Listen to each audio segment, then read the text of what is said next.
Hello दोस्तों, आज के इस वीडियो में हम हिंदी का पद खंड का जिसका पहला चैप्टर है, पद खंड का क्या है, पहला चैप्टर है जिसका नाम है, चैप्टर का नाम है कड़बक। ठीक ना, क्या नाम है? कड़बक। चैप्टर का नाम है कड़बक। उसी के हम आज महत्वपूर्ण जो ऑब्जेक्टिव प्रश्न है, देखिए पूछा हुआ प्रश्न कुल है, उसी को हम आज रिवाइज करेंगे। ठीक ना, तो चलिए बिना समय गवाए वीडियो को स्टार्ट करते हैं। ठीक ना, तो चैप्टर का नाम याद रखना कड़बक। ठीक ना, और इसके जो राइटर होंगे जायसी। कौन होंगे? जायसी। ठीक ना, इसके जो राइटर होंगे जायसी होंगे। ठीक ना, तो पहला जो प्रश्न है, पहला प्रश्न है चित्ररेखा किस कवि की रचना है?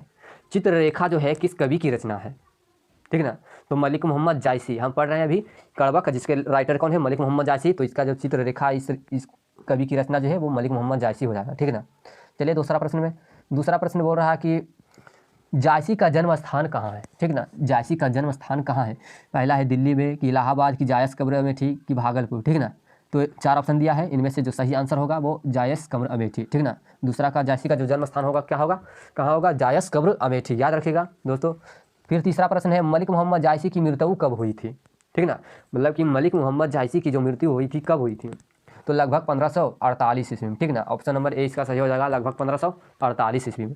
ठीक ठीक, उसके बाद चौथा प्रश्न में चलते हैं। ठीक ना, तीसरा प्रश्न हो गया, चौथा प्रश्न बोल रहा है मलिक मोहम्मद जायसी कवि है, किस प्रकार के कवि है? दुख के पीर के है, कि कृष्ण प्रेम के, कि अष्टछाप के, कि प्रेम के पीर के। ठीक ना, तो इसका जो राइट आंसर हो जाएगा ऑप्शन नंबर डी हो जाएगा। ठीक ना, ऑप्शन नंबर डी हो जाएगा, मलिक मोहम्मद जायसी जो है वो प्रेम के पीर के कवि है।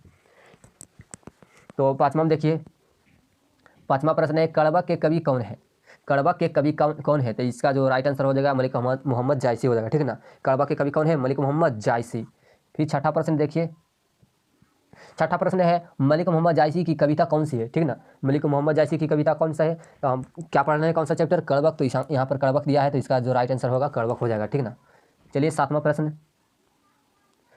प्रश्न है मलिक मोहम्मद जायसी का जन्म कब हुआ था? ठीक ना, मलिक मोहम्मद जायसी का जन्म कब हुआ था? तो ऑप्शन नंबर ए है 1450 ईस्वी में, ऑप्शन नंबर बी है 1485 ईस्वी में, सी है 1492 ईस्वी में, और डी है 1496 ईस्वी में। तो याद रखिएगा दोस्तों, मलिक मोहम्मद जायसी का जो जन्म हुआ था वो 1492 ईस्वी में हुआ। ठीक ना, कब हुआ था? 1492 ईस्वी में। आठवां प्रश्न है जायसी का जन्म किस प्रदेश में हुआ था? जायसी का जन्म किस प्रदेश में हुआ था?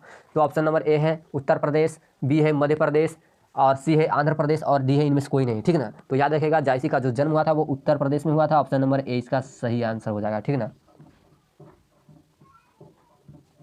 फिर प्रश्न नंबर 9 है जायसी किस तरह के कवि है? जायसी जो है किस तरह के कवि है? तो जायसी याद रखिएगा दोस्तों सूफी कवि है। किस तरह के कवि है? सूफी कवि। ऑप्शन नंबर 20 का सही आंसर हो जाएगा। फिर 10वां प्रश्न है जायसी के पिता का नाम क्या था? ठीक ना, जायसी के पिता का नाम क्या था? पहला ऑप्शन है शेख मोहम्मद, दूसरा है शेख यमरेख, और तीसरा है शेख परवेज, और इनमें से कोई नहीं। ठीक ना, तो याद रखिएगा जायसी के पिता का नाम क्या था? शेख यमरेख नाम था। ऑप्शन नंबर 20 का सही आंसर हो जाएगा। ठीक ना,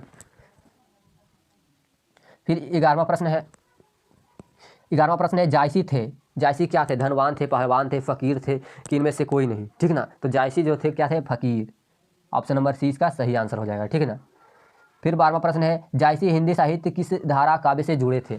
जायसी हिंदी साहित्य की किस काव्य धारा से जुड़े थे? ठीक ना, तो याद रखिएगा दोस्तों वो प्रेम मार्गी शाखा से जुड़े थे। ठीक ना, कौन धारा से? प्रेम मार्गी शाखा से। ठीक ना, फिर चलते हैं 13वां प्रश्न है जायसी की काव्य की भाषा कौन सी थी? ठीक ना, जायसी की काव्य की भाषा कौन सी थी? खड़ी बोली, की ब्रज, की अवधी, की अरबी? तो याद रखेगा अवधी होगा। ठीक है ना, 13 का ऑप्शन नंबर सी सही होगा। फिर 14वां प्रश्न है जायसी के काव्य का मुख्य रस क्या है? ठीक है ना, जायसी के काव्य का मुख्य रस क्या है? तो याद रखेगा दोस्तों श्रृंगार रस होगा। ऑप्शन नंबर 20 का सही हो जाएगा। फिर 15वां प्रश्न है जायसी ने रत्नसेन तथा पद्मावती की कथा को किस प्रकार जोड़ा है?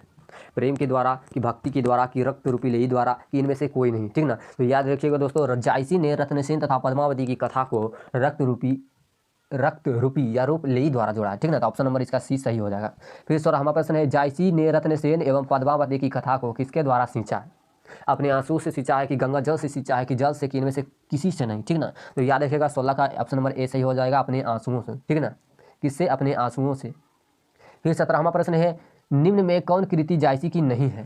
ठीक ना, निम्न में जो कौन सी कृति है जायसी की नहीं है? तो अब 4 का ऑप्शन दिया है, पद्मावत, अखरावट, चित्ररेखा, की भक्तमाल। ठीक ना, तो 17 का ऑप्शन नंबर जो डी हो जाएगा सही हो जाएगा, भक्तमाल। ठीक ना, कौन सी कृति नहीं है? भक्तमाल जो है वो जायसी की कृति नहीं है। ठीक ना, ऑप्शन नंबर डी इसका सही आंसर हो जाएगा।